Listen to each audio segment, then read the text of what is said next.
Ntega amatwi Mana yanjye, ntega amatwi mu gihe cyo gusenga, untega amatwi mu gihe ndi jyenyine, untega amatwi mu gihe ncitse intege naniwe, untega amatwi.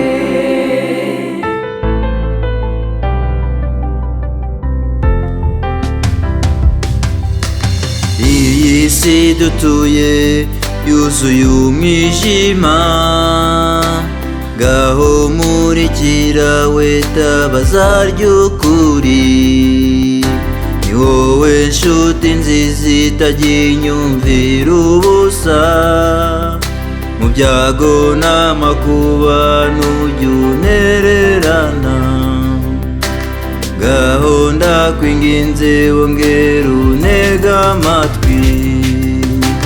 Ntega amatwi Mana yanjye, ntega amatwi mu gihe cyo gusenga, untega amatwi mu gihe ndi jyenyine, untega amatwi mu gihe ncitse intege naniwe, untega amatwi.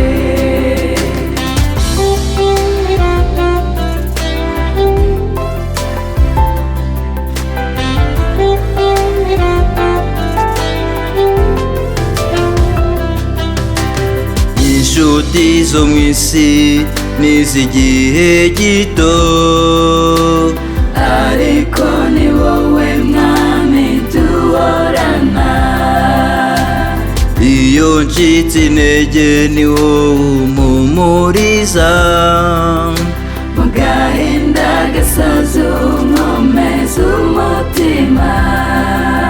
ihumura mwana wanjye n'ingabigukingira, burya namenye yuko utajya unyumvira ubusa, ngaho ndakwinginze wongera untega amatwi.